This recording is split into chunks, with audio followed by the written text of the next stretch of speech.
With my beloved husband by my side, we joyously welcomed our precious child into the world. However, my mother-in-law, whom I'll simply call that, had the audacity to declare that our child wasn't adorable. Can you imagine anyone saying such a thing about their own grandchild? To compound matters, she treated me like an unwelcome intruder. Well, I wasn't about to play the victim. This is the story of a narcissistic mother-in-law and a daughter-in-law who refuses to back down. I'm Viola. I married Elwood when I was 28, and our much-awaited son, Ricky, arrived just a year ago. When Ricky was 6 months old, I returned to work and enrolled him in daycare while I focused on my career. Some might criticize leaving such a young baby in daycare, but there were financial realities to consider. Elwood's job was struggling, and his income had dwindled since we married. In fact, I now earn twice as much as he does. With a newborn, expenses were only mounting. So, I made the decision to return to work early. Fortunately, I've always enjoyed my job, so going back wasn't a hardship for me. However, there was one person who strongly opposed my decision: my husband's mother, my mother-in-law. She had moved in with us 3 months earlier. She didn't seem to approve of me, frequently criticizing not only my parenting but also my daily routines. How could you leave such a young child in daycare? You're not fit to be a mother. Traditionally, women stay home to care for the household. What century do you think we're in? She stubbornly clung to these outdated beliefs. Every evening when I returned from work with Ricky, she would start in on me. You're working late again. Don't you feel guilty leaving Ricky? I spend all day with Ricky on my days off. He's doing well at daycare, so it's fine. I'd defend myself, but whenever I tried to reason with her, she'd scowl angrily. You're just taking the daycare worker's word for it. If you keep this up, the child won't turn out right. My mother-in-law, who never lifted a finger to care for Ricky, constantly lectured me about parenting from her self-appointed pedestal. Adding insult to injury, she didn't hesitate to criticize my character.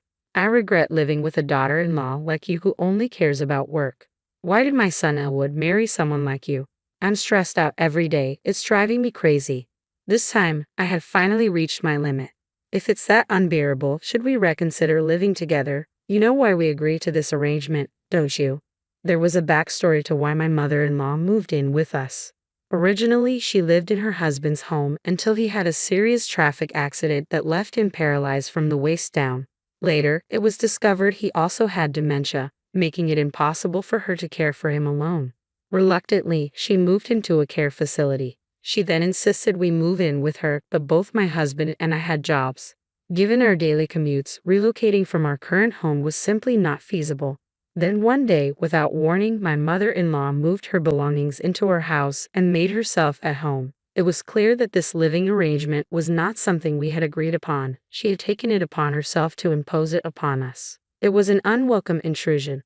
Look, I understand that things are difficult for you because of Dad, I said calmly, trying to keep my frustration in check. That's why we agreed to this arrangement. But remember, we also agreed not to interfere in each other's lives, right? Did we? I don't recall agreeing to anything like that, my mother-in-law retorted, her tone dismissive, seemingly confident that she wouldn't be challenged. Her dismissive attitude grated on my nerves. I had had enough. I agreed to this living situation on the condition that we respect each other's boundaries. This is not what we discussed. Oh, stop being so uptight. Why can't you be more like Sil? She's such a sweet, obedient girl, she remarked, aiming a passive-aggressive jab at me.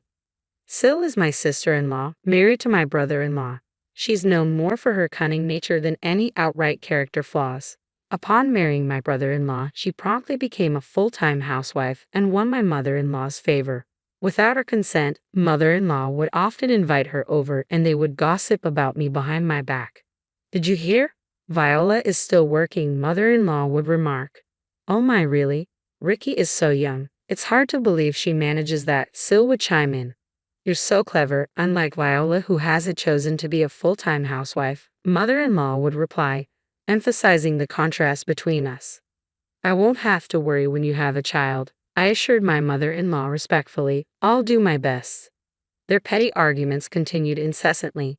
To my dismay, they would purposely talk in loud voices within earshot. I grew to resent them deeply. Over time, Cecil began to criticize me freely in an effort to win my mother-in-law's favor. You know, she would say, doesn't my brother-in-law make about the same salary as my husband? Yet you're still working. Could it be that you're not good with money? A few years ago, my husband did earn as much as my brother-in-law, but his earnings have since fallen below that level. I had mentioned to them about my husband's company's declining financial situation. Out of pride, it has now become a regular occurrence that whenever Cecil criticizes me, my mother-in-law eagerly joins in. Exactly, she would exclaim. It's unbelievable how she blames others for her financial mismanagement and childcare responsibilities. Sil, promise me you'll never become a wife like her, right? Of course not. I have so much respect for you, ma'am, Cecil would respond. Oh, Cecil, you're such a dear, my mother-in-law would say with evident approval. Their superficial exchange of compliments makes me cringe. I wish they would take it elsewhere. It only adds to my stress. Feeling at my wits' end living with my mother-in-law, I decided to talk to my husband about it. It's about your mother. She keeps inviting Cecil over every day to criticize me. Huh, Mom does that. I usually get home after you, so I had no idea about this, my husband replied, looking puzzled. Yes, she does. She promised not to interfere, but she's constantly complaining about me continuing to work. Cecil joins in, and they both gang up on me. I can't take it anymore. My husband paused for a moment before saying something unexpected. But Cecil seems to get along well with Mom, right? Maybe you should try to find a middle ground with Mom too. Viola, were you even listening to me? She's dismissing everything I am. How can I connect with someone like that? I pressed my husband, frustration evident. He scratched his head in irritation. Don't get so worked up. Just try to act more like Sil for now. I'm sure Mom will warm up to you, he suggested. What does that even mean? You want me to flatter her like Cecil does? I've had enough. I was foolish to ask for your help. I felt utterly isolated. Frustration bubbled up inside me before giving way to anger. The snide remarks from my mother-in-law and sister-in-law continued unabated. The next day, as I started preparing dinner after returning home, I heard, "Are you planning another half-hearted dinner today? I'm tired of your lazy cooking." That's because she insists on working, you know. If it were up to me or my mother-in-law, we would never serve our husbands such low-quality meals. Right, for the record, my mother-in-law's cooking is nothing to brag about. It's overly seasoned and not particularly delicious. As for my sister-in-law, her domestic skills are quite apparent, considering how often she practically lives at our place. Silently seething, I continued with my dinner preparations. When my husband returned home, both my mother-in-law and Cecil suddenly changed their demeanor and stopped criticizing me. This made my husband doubt my words. Just when everything seemed to settle into a tense routine, an unexpected incident shook things up. I received a call from the daycare center during my work shift. I quickly contacted my husband and rushed home. There, I found my mother-in-law and my tearful son waiting for me. What do you think you're doing, mother-in-law? How could you take Ricky from the daycare without asking me? I exclaimed in frustration. My mother-in-law sighed as though weary of the conflict and gave me a condescending look. What's all the commotion about? I did it for my grandson. Besides, why waste money on a childcare center? Raising a child is a mother's responsibility, isn't it? But that's just your viewpoint, isn't it? We have our reasons for sending Ricky to daycare. Taking him without permission is unacceptable. It's practically kidnapping. Kidnapping? Seriously? Regardless of whether he's my grandson, you ignored the teacher's warnings and took him. That's kidnapping, plain and simple? I made my point, but she simply shrugged it off. Then she said something shocking. Oh, what nonsense. Neither you nor your son are cute. If you have a problem, just leave. She dismissed her own grandson as not cute. In that instant, alarm bells rang loudly in my mind. To hear her insult her own grandson like that, we couldn't stay with her any longer. I vowed to protect my precious son at all costs. Just then, my husband arrived home. I wasted no time in telling him, "Elwood, it was your mother who took Ricky from daycare. I've had enough. I can't live with her anymore." Suddenly, my mother-in-law played the victim, feigning tears. "Elwood, can you believe what Viola is saying? She's accusing me of kidnapping. I just wanted to pick up sweet little Ricky, that's all. Is it so wrong to want to see him?" Her words sparked my anger. Stop pretending. You just insulted my son and told me to leave. This is our home, not yours. Are you trying to play the dirty mother in front of my husband? Elwood, please help me.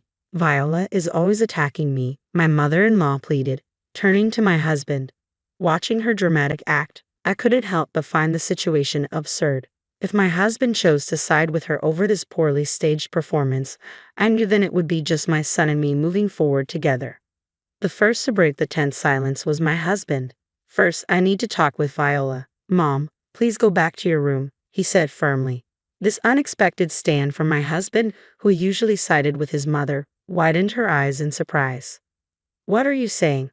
You don't need to listen to Viola, do you? Can't you see how upset I am? Ricky's involved in this too. That's why I want to have a proper conversation with Viola as his parent, my mother-in-law protested, visibly dissatisfied but reluctant to upset my husband. Later, my husband and I spent hours discussing the incident and all the issues leading up to it, finally reaching a resolution. A few days later, we decided to share the outcome of our discussion with her. Mom, sorry for the wait. We've reached a decision, my husband said to my mother-in-law with a smile. Judging by her expression, she seemed convinced her son was on her side. She started talking excitedly. So, you're finally breaking free from Viola, huh? Without acknowledging what I had just said, my mother-in-law became elated. She immediately called my brother-in-law and his wife, as usual, to criticize me. What a relief. Today we finally say goodbye to Viola, right? I replied with a smile. Absolutely.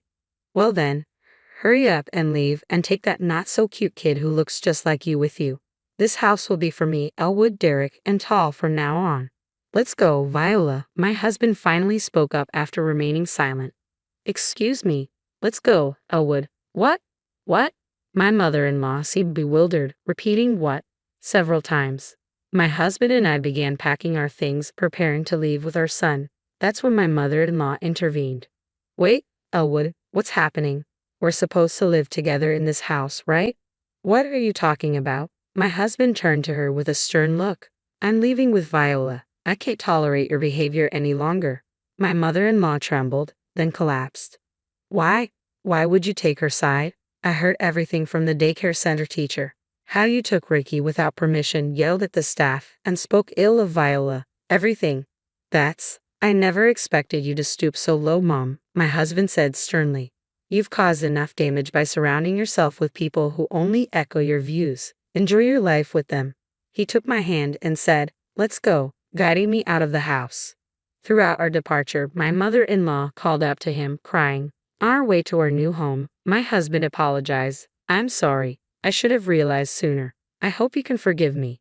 What are you talking about? Your actions now mean everything to me, I replied with a smile.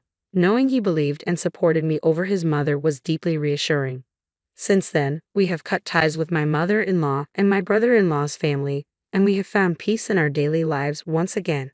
After we terminated our lease on the house, my mother-in-law, having nowhere else to go, apparently moved in with my brother-in-law and his wife.